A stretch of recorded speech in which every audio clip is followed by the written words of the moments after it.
रहा है। Sushil ji, good morning. Good morning. क्या करें अब इस बाजार में, क्योंकि वो ट्रम्प साहब कल क्या अनाउंस करेंगे उसके ऊपर बहुत कुछ डिपेंड करने वाला है। लेकिन टेक्निकली बाजार आपको प्लेस कैसा लग रहा है? और टेक्निकली छोड़िए, अदरवाइज ऑल्सो मार्केट का मूड माहौल देखकर, मैक्रोस को देखकर क्या क्या फीलिंग आ रही है? देखिए, ट्रम्प साहब जब पिछली बार भी 4 साल थे तो वो चीजों को थोड़ा वॉलेटाइल ज्यादा कर देते हैं, उनका व्यक्तित्व ऐसा है। बट अंतोगत्वा होना वही है जो संसार कर रहा है, किसी एक व्यक्ति के चलाए संसार नहीं चलेगा। शॉर्ट टर्म में इमोशंस को वो बड़ा जरा इफेक्ट कर देते हैं। आदमी बड़े रियलिस्टिक और रीजनेबल है।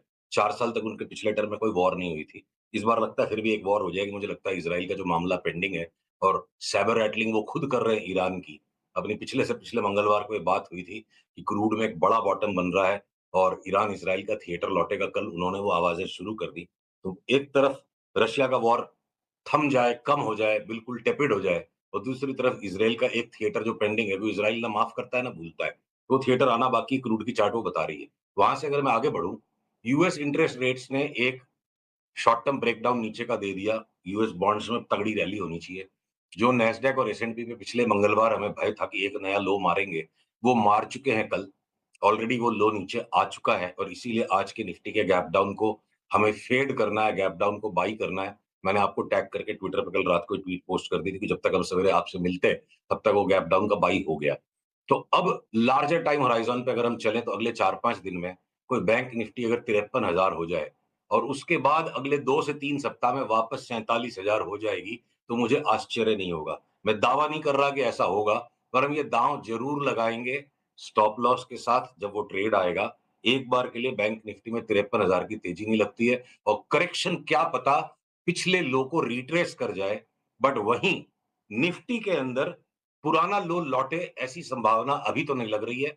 अगर इतनी बड़ी मार पड़ जाती है बैंक निफ्टी में, तो हो सकता है कि निफ्टी 22,600-700 के नीचे न जाए और बैंक निफ्टी के अंदर में ये ज्यादा दबाव जो बनेगा, ये आईसीआईसीआई बैंक, कोटक के कारण, एचडीएफसी के कारण बनेगा, एक्सिस बैंक के कारण बनेगा।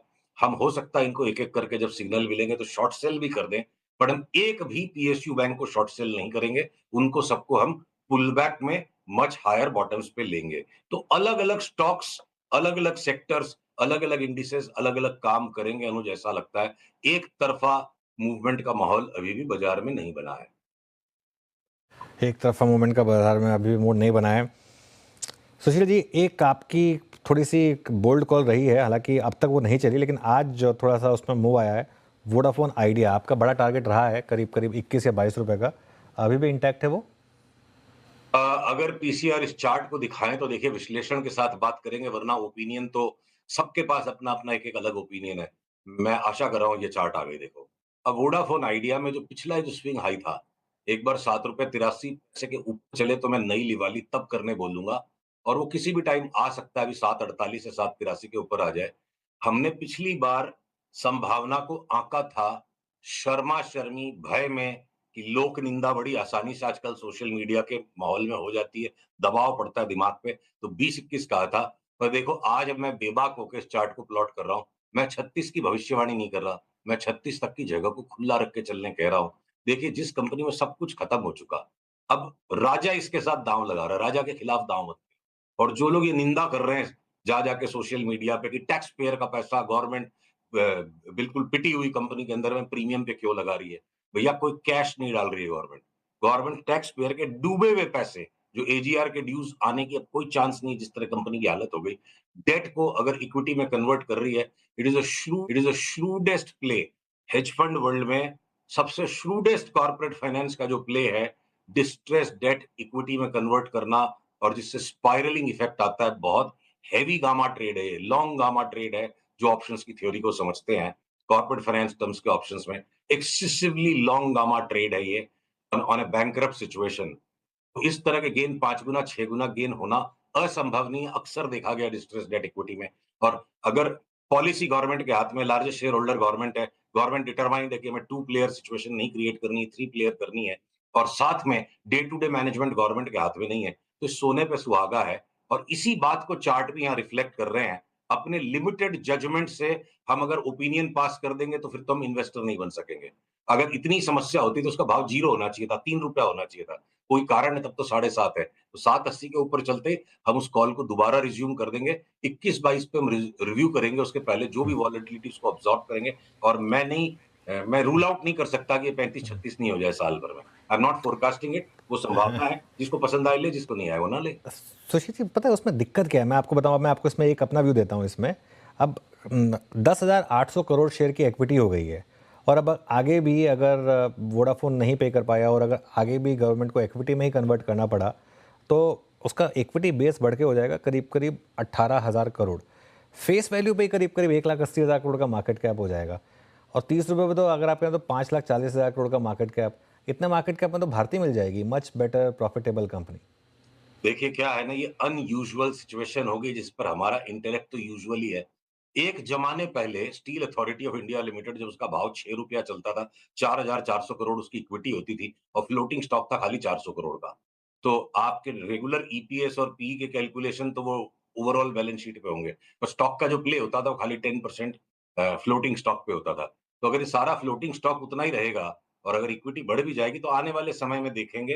देखिए चिंताएं हैं, आश्चर्य है, विस्मय है, इसीलिए रिस्क है, और रिस्क है तभी बाजार में इश्क है। 783 के ऊपर चला तो मैं वोडाफोन भाव से लूंगा, 8 आने का स्टॉप लॉस लगा के, और ये बाकी की चिंताओं का चिंतन मनन over a period of time होता जाएगा। कैसे कैसे ऊंट किस करवट बदलेगा देखेंगे।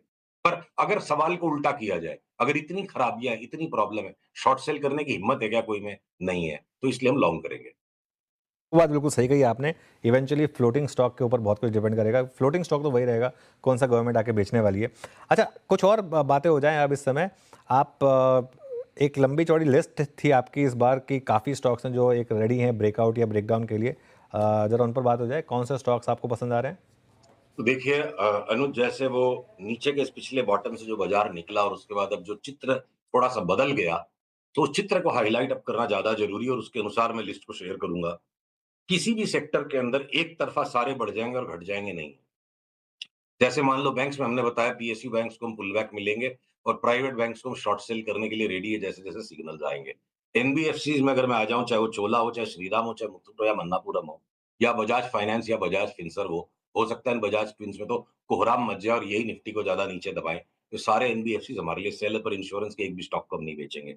अब अगर मैं आता हूँ स्टील की तरफ, जेएसडब्ल्यू स्टील हो सकता है 20% का करेक्शन दे दे और उसको शॉर्ट सेल का कैंडिडेट हो, और steel authority of India limited को हमें 5-7% के पुल बैक में नीचे दोबारा लेने का पिक्चर बन जाए।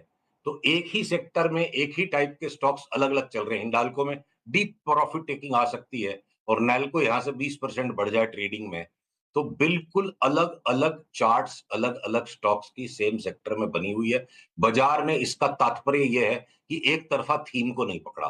तो अगर मैं कुछ स्टॉक्स ऐसे ढूंढने को निकलूं जो थोड़े से लॉन्गर टर्म टाइम होराइजन में बहुत बड़ा पिक्चर जनरेट कर चुके हो, तो वैसे कई स्टॉक्स मिलते हैं कि आप रोज रोज की, 15 दिन की, एक महीने की अनिश्चितताओं को अगर नजरअंदाज कर दो, तो बॉश जैसा स्टॉक यहाँ से मेरे को लगता है डबल हो जाएगा। एक्साइड जैसा स्टॉक यहाँ से डबल हो जाएगा हर पुल बैक में लीजिए।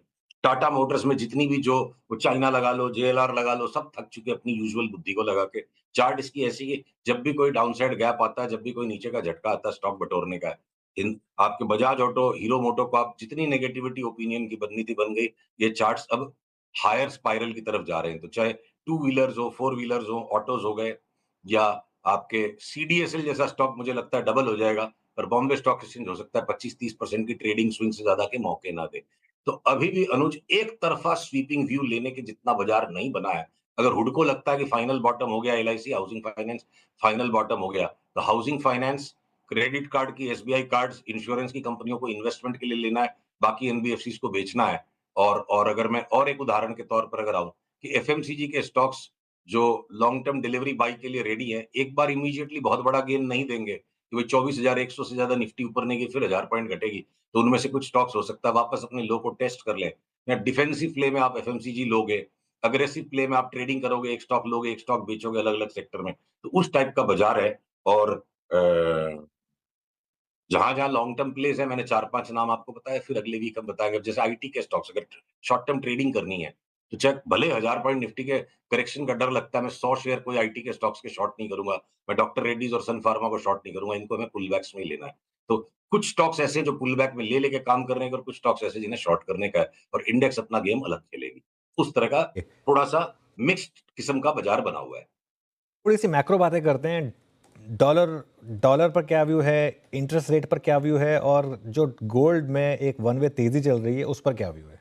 सबसे पहले मैं आपको गोल्ड की चार्ट को एक्सप्लेन करूं, जिस पर कि थोड़ा हमारे पर चिन्ह उठाया गया, और गोल्ड को मैं एक्सप्लेन करूंगा इस सिल्वर की चार्ट के सहारे। पीसीआर कृपया इस चार्ट को प्लीज दिखाइए, बड़ा महत्वपूर्ण चार्ट है।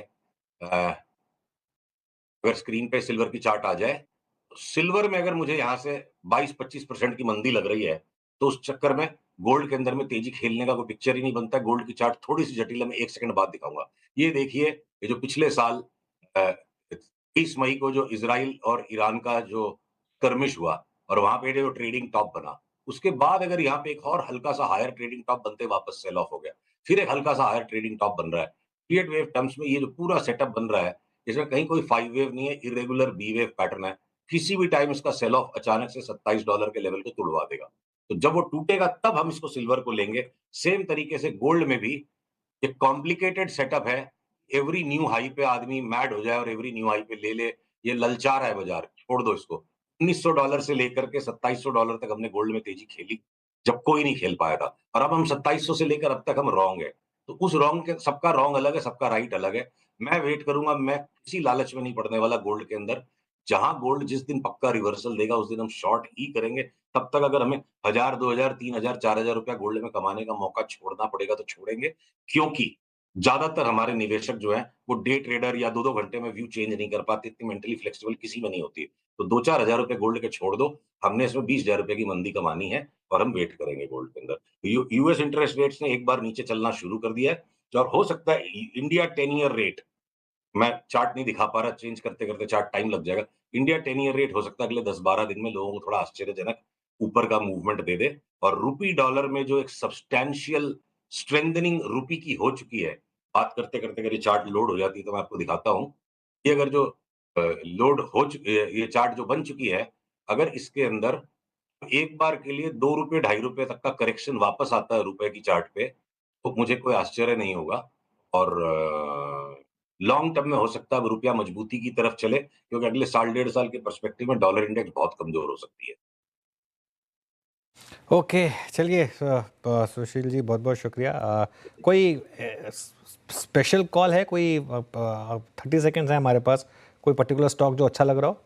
हाँ, बहुत ही स्पेशल कॉल इस बाजार के अंदर में थोड़े से लॉन्ग टर्म पर्सपेक्टिव को लेकर, आप अगर एक्साइड लेके बैठते हो, बॉस्क लेके बैठते हो, आप सीडीएसएल लेके बैठते हो, ये सारे स्टॉक्स हमने डबल ट्रिपल की कैटेगरी में रखे हुए हैं। ये दो कंटेनर कॉर्पोरेशन ने जितना दुखी करना था उसका लॉन्ग टर्म रिवर्सल आ चुका है। मेरे को ₹2000 का भाव लगता है कंटेनर कॉर्पोरेशन, और उसके लिए 2 साल का धैर्य रखना पड़ेगा, 2 दिन में नहीं बनेगा वो। तो ये 700 का अच्छा। कंटेनर कॉर्पोरेशन 2100-2200 हो जाए, तो ऐसे डबलर ट्रिपलर बहुत सारे स्टॉक्स हैं। निफ्टी बैंक निफ्टी में खर्चा मत करो रकम को। निफ्टी बैंक निफ्टी अभी भी महीना 20 दिन तमाशा कर सकती है। बढ़िया बढ़िया स्टॉक बिल्कुल फायर सेल में मिल रहे हैं। दुर्गा पूजा सेल चल रही है बाजार में। अच्छी चीजों को उठाओ, पोर्टफोलियो बढ़िया बनाओ। इस शुभ नोट पर शो को यहीं समेटेंगे। सुशील जी, बहुत-बहुत शुक्रिया आज हमारे साथ जुड़ने के लिए। अगले मंगलवार आपसे वापस बात होगी। मार्केट मीनवाइल डे लो पर आ गया वापस। देखिए, ये दिक्कत है मार्केट की। सुबह खुला गैप डाउन, रिकवरी आई, लेकिन रिकवरी में फर्स्ट रेजिस्टेंस पर आकर ही मार्केट टिका, और वहाँ से अब ये इनफैक्ट इसको रिफ्रेश करिए, ये फ्रेश इंट्राडे लो है। 23,337 नहीं है, अब 23,325